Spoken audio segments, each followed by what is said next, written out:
Take 1 hour of a digital fast. 1 hour a day. For me, it's that first hour in the morning. So I don't get on my phone or the computer for the first hour. And give yourself the grace to know that you're going to fail on these digital kind of dimensions that we're talking about, or these baby steps. Mm-hmm. And when you fail, that's okay. Just restart the next week, or start again. Give yourself the grace to know that it's going to be a journey. This show is dedicated to helping you strengthen your family tree and live financially free.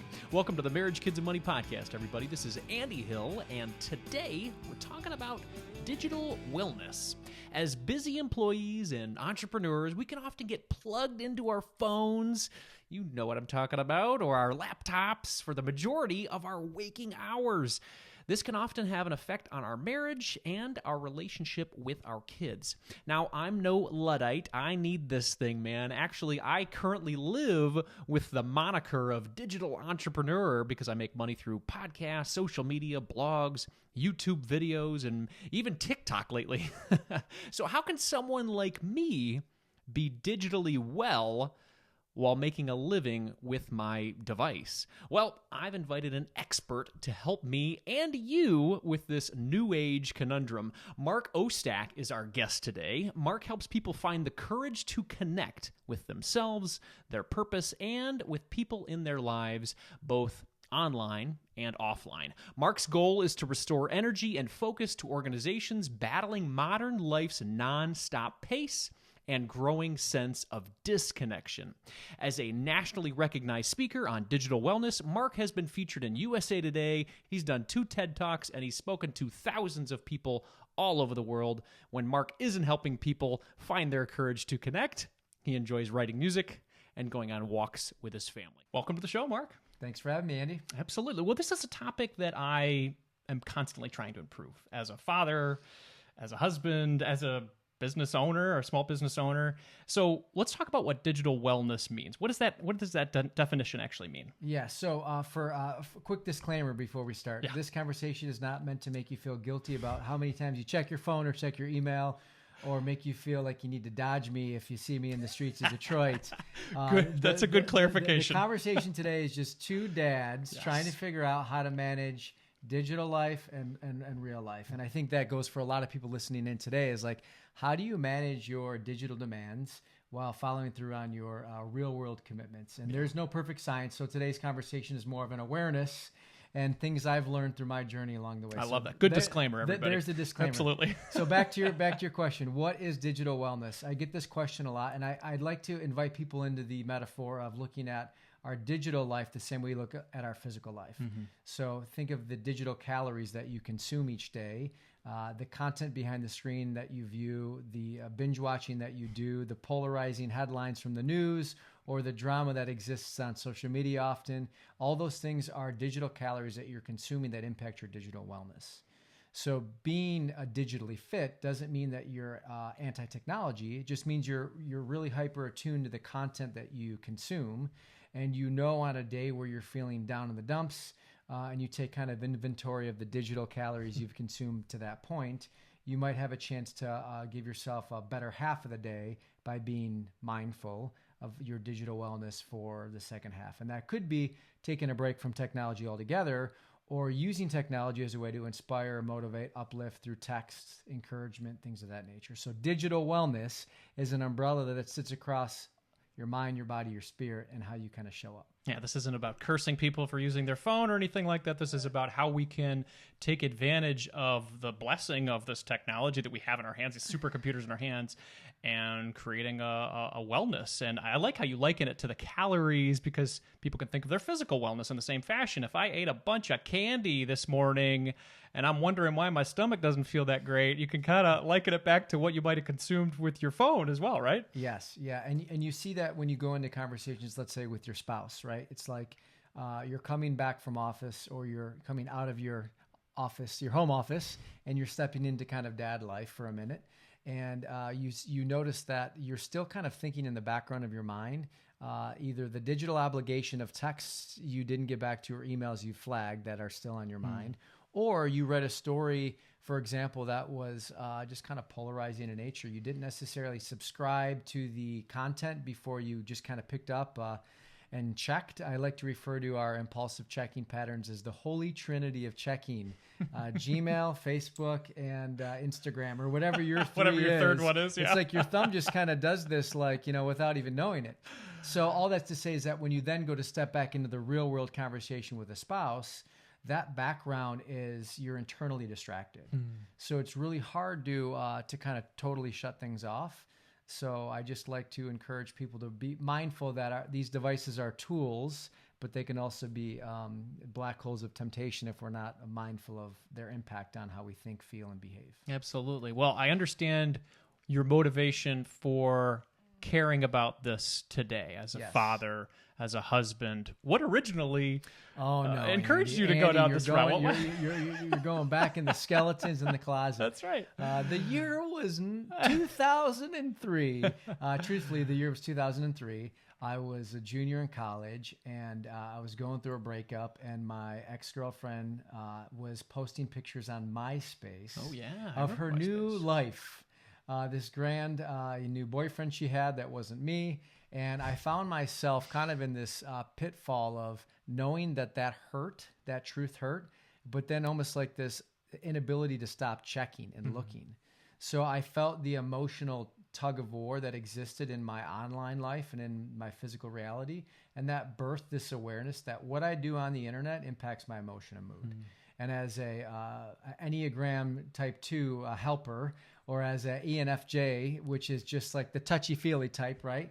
I've always been attuned to my emotions and the energy in the rooms I walk into. And then when you combine that with the way that content or environmental impact, like the internet or MySpace at that time, impacts how you feel, that was really the birth of this idea of like, okay, how do I better self-manage my time online? Which then led to a bootstrap startup that was a plugin for your browser that allowed you to self-manage your time online. It was kind of like a good channeling of the pain into, hey, I know others feel the same way, because both I asked them and then I heard other war stories of, buying things on eBay with student loan debt, right? Or, just spending all your hard-earned work on Craigslist Marketplace, or a number of things that were happening in the early internet era. But one thing's held true from then through the present day is that what you do online has a direct impact on how you think, how you feel, and the way you use your energy that God gives you each day that you're alive. Absolutely. Well, I mean, it's a great mission you're on. It's something that I know a lot of people struggle with. I struggle with it personally. Let's talk about the marriage and kids aspect of things. How can somebody who's not digitally well as a father or a mother, how could that affect family life? Yeah, I think, I'm going to borrow a conversation I had in bed with my wife last night where she was listening to a podcast with Kristen Bell and Oprah. And good crew. Good crew. And Oprah said, in every one of the interviews I've done, people want three things. They want to be seen, they want to be understood, and they want to be heard. And I think when you translate that to the kind of like family time, and you think about like, you sit down at the end of the day, you get the kids out of bath and into bed, and all of that goes into that process. And then it's finally your downtime to connect with your spouse, and they're not looking at you, they're not listening to you, and you feel like you're not even there. And sometimes that's not intentional, but it's just the convenience of like, hey, I've got my phone. I'm listening to you, Andy. I really want to know what you want to say. And that my wife, by the way, just texted me. I love it. She's more important than me, so gosh, I'll let that slide. No, she's good. Okay, all right, we're good. But you find yourself in this like, and my wife's, bless her heart, I love her dearly, disclaimer, is that she'll say like, I can do both. And yes, you know what? She probably can do both. But what I'm really saying is I need you to be with me because I miss you. I long for you and I want to connect with you. So just give me 5 minutes. Listen to the story fully. And that might be me over-indexing my needs as a more needier kind of, connector. But I think at the core, she wants the same thing too. Yeah. So, creating space in your relationship to disconnect, even if it's like the pre-conversation leading up to the Netflix binge that you're about to do, give yourself some space to blend that analog and digital life. Yeah, I can see that, especially for somebody like you or me that requires that connection, almost feeling starved if there's something physically blocking your ability to connect. And with kids, and that's something that we probably need to demonstrate by example, right, as parents. Yes, yeah, completely. I've heard many people speak on digital wellness or give their 2 cents on like the parent-kid relationship. There's apps, there's tools, there's things I probably recommended, but I've been humbled by the truth that the best thing you can do for your kids is you can model the way.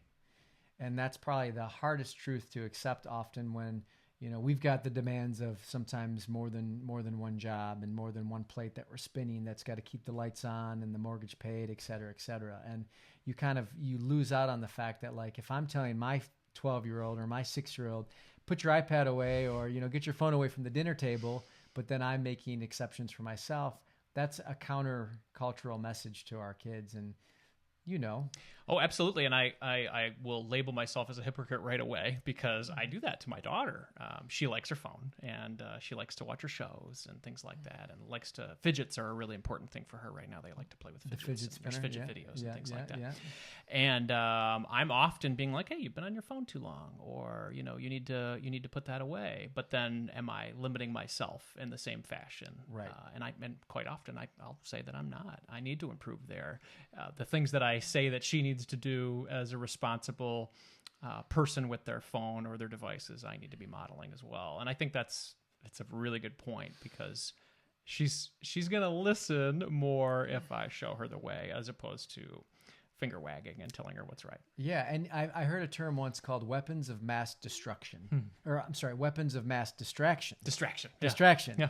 Destruction was its original form. But yeah, I think like going back to the wisdom of Oprah, which really just crosses over all probably, philosophies and religious beliefs. But like, you want to be seen, you want to be heard, you want to be loved, you want to be known, right?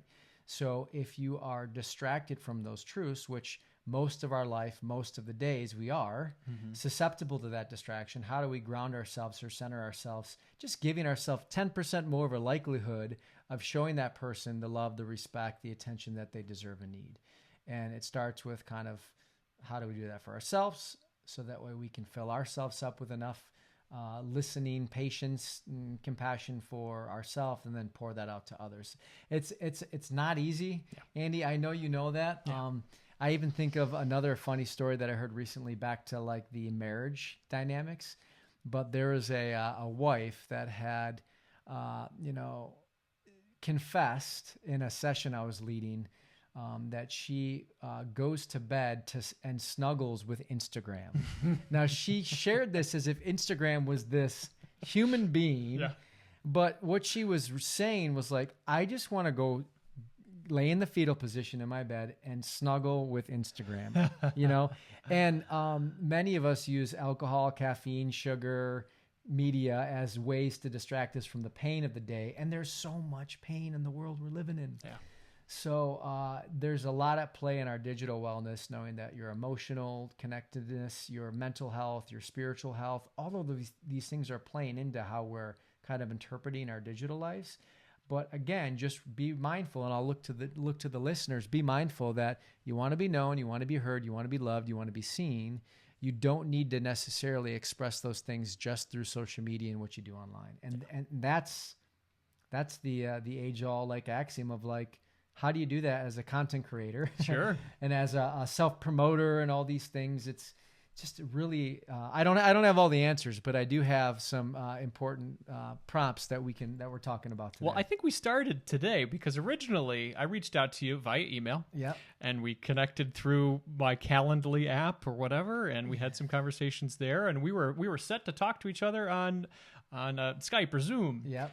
And then yesterday, I'm like preparing for the interview. I'm like researching you a little bit more. I'm like, man, we need to do this in person. He's in Metro Detroit. He's like 20 minutes away from me. Yes. Talk about the courage to connect. So I'm glad you accepted and came over here, and we were actually able to have this conversation in person. But honestly, I'll put my hand up and say I'm addicted to my devices, and I am. It's one of those things where I've created a job for myself that requires social media attention, that requires focus on email, and that requires me to be on YouTube, TikTok, what are all these ones? I didn't even know about TikTok a couple months ago, but then I got an opportunity to make videos for somebody on TikTok. So I'm like, I got to learn that too. I guess my question is, somebody like me, or even just an employee that has some requirements to be connected, how can we start to make steps towards digital wellness if we are saying, hands up, I'm addicted? Yeah, well, I think that's a great question you pose, and probably most listeners can relate to that in some form or fashion. So you use the word steps, and I'm going to use the word baby steps. There you go. So there's two things that come to mind. It's baby steps of small shifts create. You're a finance guy, right? It's compounding interest, right? There you go. So compounding change of any sort requires tiny discipline deposits. So if you can begin saying, okay, I'm going to spend my first 10 minutes of the day not with my phone, maybe in gratitude, or for me, I read my devotionals and scripture and kind of get into the word before I get into the way of the world. And whatever it is for you, just center yourselves in a 10-minute routine. This is an example. And think of it like your brain is a sponge. It wakes up thirsty. It like needs purple Gatorade bad. Riptide Rush is on its mind. And you don't have the Riptide Rush right by your side, right? But you have your phone, or you have like this thing called the sun that's lifting you up.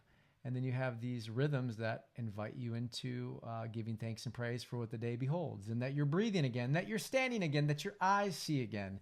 So it's like, how do you start to shift those first 10 minutes, knowing that the sponge that is your brain, whatever it soaks up in that first 10 minutes is going to ring out. So if you flag a bunch of emails in bed while holding in your pee from the night before, and then you step out to see your daughter has just wet her bed, and your wife, forgot to put the filter on the coffee machine, and you're like coming into chaos, and you just flagged a bunch of emails, increasing your cortisol and your anticipatory kind of state, it's a lose-lose for everyone.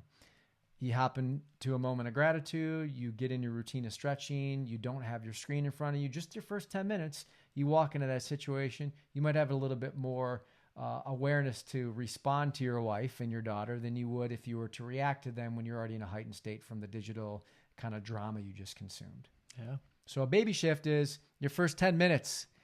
Create new habits that are analog in nature, that stir a heart of thanks and praise, and set you up for success. So that way, when you step into the next 8 hours of your digital life, you've at least started on the right foot. I love that. I love that, and it is something that I have been working on for the past couple of years.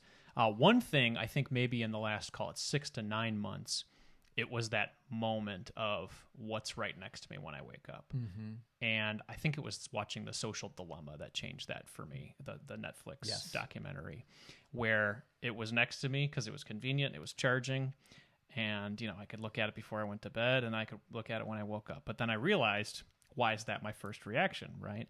So after watching that documentary, which I would recommend, or even just obviously reading Mark's book, I started to put my phone down in the laundry room, like where you walked in, you saw over to the left, the laundry room. So it's far away from me, so that, because I'm aware of my addiction, it would be away from me, so that I could do my gratitude in the morning, do a daily affirmation, write down what my plan is for the day, go for a walk, stretch, exercise before I dive into the world of what might be on my social media or what might be on my email. So I completely agree with Mark. This has been a transformational 10-minute change that could mean the world for you. Let's talk about some specifics with the phone, right?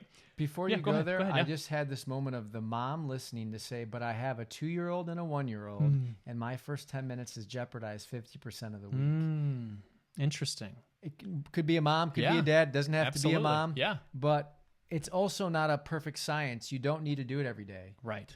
Going back to compounding interest, if you even made deposits 3 out of 7 days out of the week, you're building that nest egg of hope for when your kids are older and you've built those routines and rhythms. You then might have 5 days 1 week, or a month straight where you do it every day, and you're like, wow, this is really building the mindset and the patterns that I know yield the best version of me. I completely agree. Yeah, I mean, especially if I'm the guy that's like, hey, if I'm going to do a goal, I'm going to do it right every day. And then sometimes I always make, I not always, but a lot of the time I end up failing because I try to put it too far out there. But take your micro step and do it. Hey man, if you did it one time this week, exactly. that's a win, right? Yes. And then celebrate that win and then compound from there. So I completely agree. Yes. Let's help people with social media because it keeps expanding and keeps getting, bless you, it keeps getting more addicting, I think, honestly, the way that they're developing it and keeping people on the device themselves. And obviously there's been a lot of positives to that, connecting further.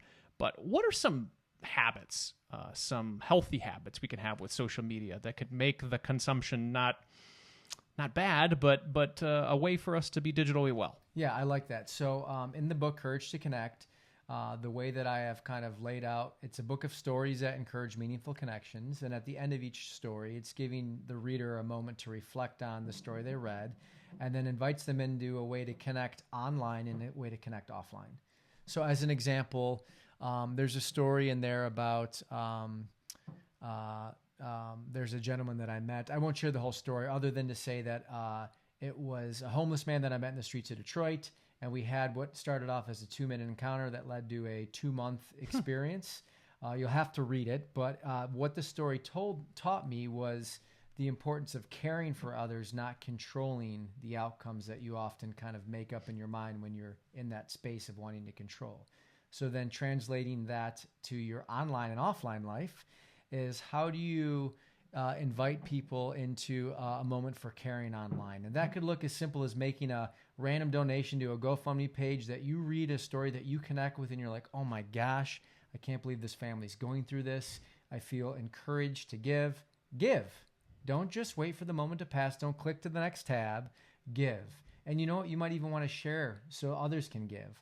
That's kind of a courageous move for you that might not be a traditional way that you show up online. So that's one way. Offline in that story is that find somebody that needs care. It's probably a neighbor that lives near you that needs something that you have that you're aware of if you just ask or put yourself out there. So I think connection is taking on a whole new meaning, and the way that we're doing that online, because it's been an amazing medium for us to maintain the world economy, right, through Zoom and Teams and all these things. But I think it goes back to like we are warm-blooded creatures interfacing in cold-blooded environments. And these two worlds need to start to intersect together. And I think courage is one of the conduits that allow us to get there. I love that. I love that. And you know, Nicole and I had a conversation on our segment that we do every Friday about putting positivity out there online as well, because there's a lot of negativity out there. So even small business, what can you do to provide them a review that said, hey, thank you so much for this kind interaction that I had at your hair salon or whatever, anything like that, where you're taking the ability to use this world connecting medium for good. So I really like that. That's great. Let's talk about email.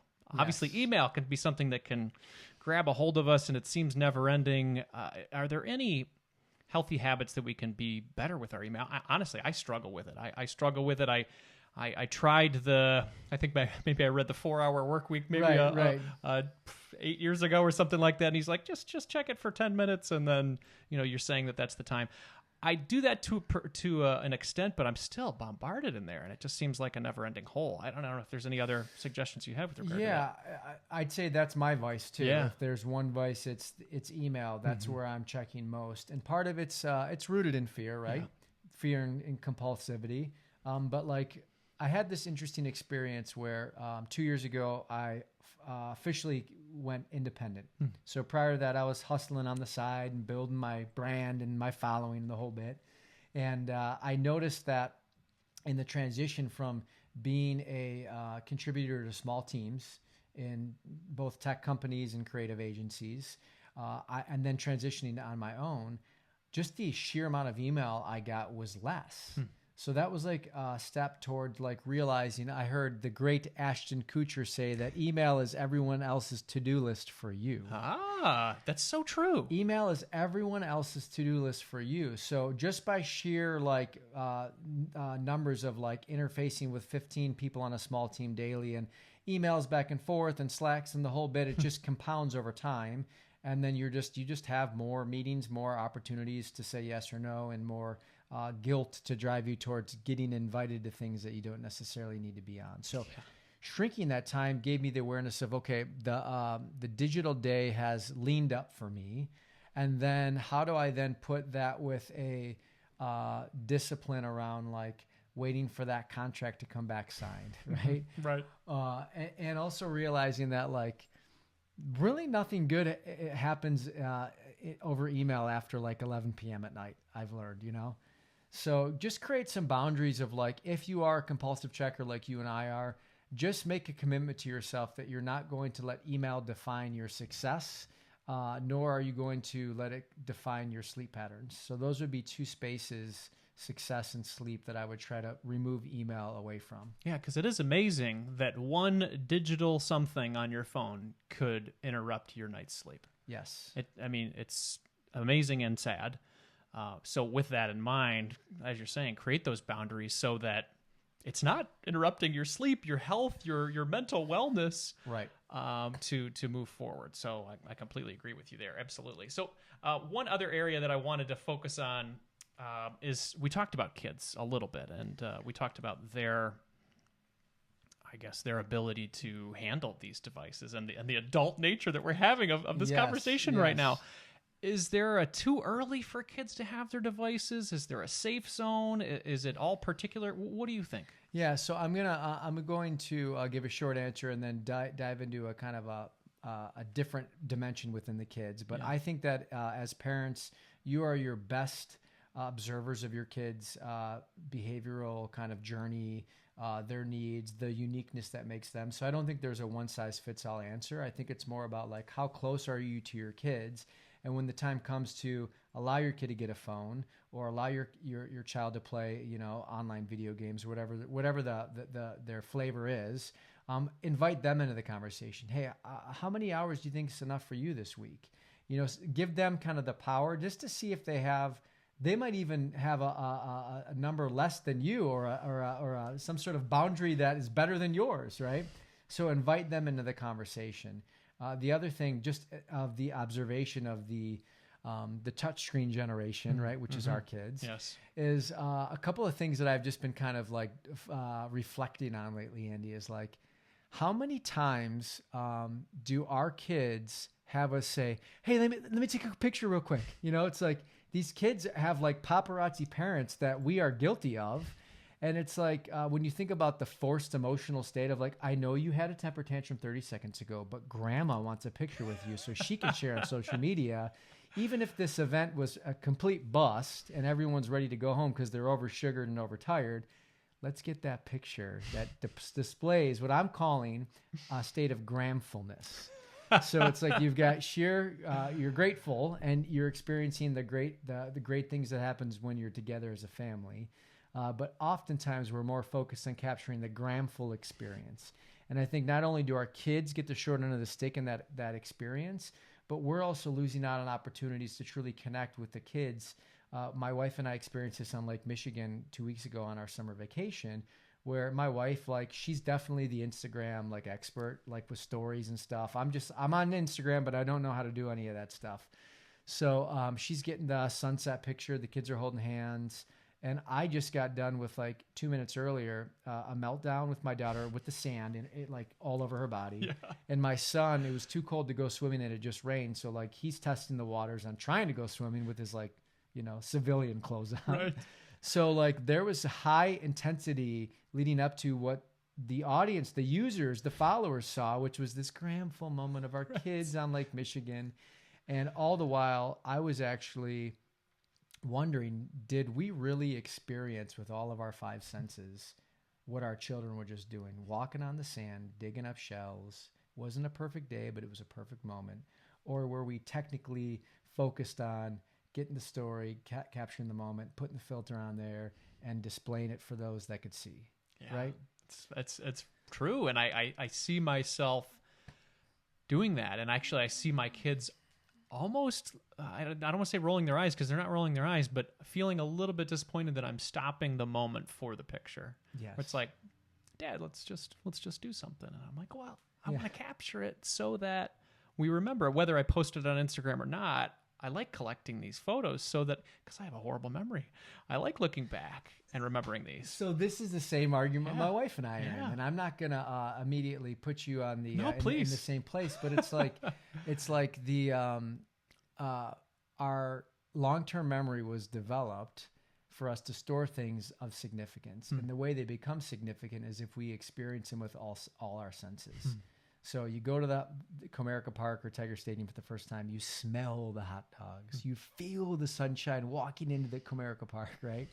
And you hear the audience cheering, you hear the crack of the bat, you feel the stickiness of the bathroom floors. All of those senses are engaged to create long-term memory. When we are literally focused on the technical nature of picture and capture and focus and this, where our brains aren't in a brain state to literally put those into long-term memory. So we are storing those in the cloud, not in our hearts. And it's tough, right? Because the stories in the book, you'll say, how on earth did Mark get the pictures to support these stories? It's because I was doing the same thing I just was encouraging us not to do. So there's this fine line of do you feel encouraged? Is your spirit telling you to capture this moment because you know you have a story that's going to share an impact? Or are you just taken to take, It's to take or not to take. Well, that gives me something to think about. And I think the whole point here is at least to be aware of what we're doing and know that there is an impact, a long-term impact, not only as parents, but within our relationships or our businesses for that matter. So I know you're on a mission here. I like what you're doing with the book. I like the conversations you're having here. You're moving this conversation forward. Where do you see this mission going over the next, call it 5-10 years? What's your hope for maybe our generation, our kids? What is your hope? I'll share a little bit of both. I had read the book Think and Grow Rich many years ago by Napoleon Hill. Great book. And for those that have read it or haven't read it or need a refresher, what is your, Napoleon Hill interviewed all of these brilliant minds, not suggesting our minds are brilliant, but every mind is brilliant, right? The potential of everyone's mind is brilliant. And it basically led that, do you have a burning desire for something? Do you believe that it's already in existence? And do you have the resilience to pursue it against all odds? And about 10 years ago, I wrote kind of my definite chief aim, right? And I said, by the year 2025, I would essentially be highly influential in the space of digital wellness. Speaking, products, gadgets, now more message awareness building on ways to shape and create digital wellness at homes, schools, churches, communities, etc. And here we are in 2021, and I feel the momentum, the inertia of that definite chief aim beginning to build. So I feel very grateful to be both on mission, in mission, and moving forward. As for some of the predictions, I believe that there'll be a generation of what I like to call dippies or digital hippies. And these are kids that go back to peace, love, and rock and roll, and maybe a flip phone or maybe no phone. But they've seen their parents, their teachers, their counselors get burnt out from the distractions of, social media and smartphones. I think another thing that'll be interesting, and I'm glad we're putting this on recording, is that and you've heard some of this with the wearables and such, where the phone really is a pretty inconvenient thing to kind of pull out of your pocket, get the lint out. Keeps getting bigger too. Keeps getting bigger, right? So it's there'll probably be some other medium that we are connected to the digital life that allows us to have a little bit more of a seamless experience. So not tripping into that too much. The last prediction I have is that, and we're starting to see this now kind of in the Great Resignation, some people are calling it, where those that have experienced work from home, and then they are realizing that it's allowed them to have dinners with families, go to baseball games, have a date night at home with your wife or your husband, whatever the case is. People want that.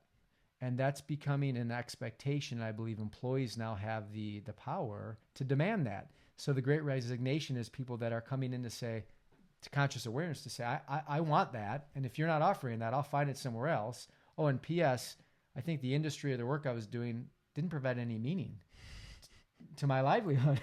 So if I'm going to make a living, I want to make one that allows me to actually live. Yeah. So it's going to be interesting how this all kind of takes shape. But all that's to say is that a prediction that I hope and pray is that the significance of family structure becomes a core value of organizations that want to attract the top talent. Because when you have healthy families, the economies of those communities are thriving. The school and the teaching and the those in need are being served at a greater level. So my hope is that we can begin leaning on the significance of family in the great digital divide, and providing opportunities for making moments that truly matter, not just moments that are gram-worthy. Yeah, absolutely. Because with families, you have the ability to connect and be heard as well, Yes, which is great. yes. Which just makes you feel happy. Absolutely. Well, let's leave people with one piece of advice. If they want to become more digitally well, Yes. starting today, a micro step, what would you encourage them to do today? What's an easy thing for them to do either today or tomorrow? Take 1 hour of a digital fast. I don't care when it is. 1 hour a day. For me, it's that first hour in the morning. So I don't get on my phone or the computer for the first hour, and that's my space. That's my time. Sometimes it's making pancakes with the kids. Sometimes it's yelling at the dogs. Sometimes it's having an extra 10 minutes with my wife in the kitchen. So that 1 hour for me, make it the same hour for you. So that way we're creatures of habit. You get used to that. Oh, that's my hour, right? So just take a digital fast for 1 hour a day, and give yourself the grace to know that you're going to fail on these digital kind of dimensions that we're talking about, or these baby steps. Mm-hmm. And when you fail, that's okay. Just restart the next week, or start again. Give yourself the grace to know that it's going to be a journey. Yeah, I like that challenge, and I like Mark's first point that he made right when we started. This isn't about eliminating your device. We understand the importance of these in our lives, and a lot of times they are helpful to what we need. But like anything, too much of anything can be disastrous in certain cases. So find a way to be digitally well in your life, just like you would with your own physical health, your own mental health, and everything. So let's talk about where people can find this awesome book, Courage to Connect. I wanted to share with you, I want to give any reader that's listening to this a free ebook. Awesome. So Excellent. There'll be a link that people can click on to follow up with, and everyone will have a chance to download a copy of Courage to Connect, Stories that Encourage Meaningful Connection. And then those that want to buy the physical book, check it out on Amazon or on my website, markostach.com. Perfect. Well, Mark, thank you so much. Yes. I appreciate that. It was great to meet you in person. Likewise, and thanks for coming Andy. over. See you later, everybody.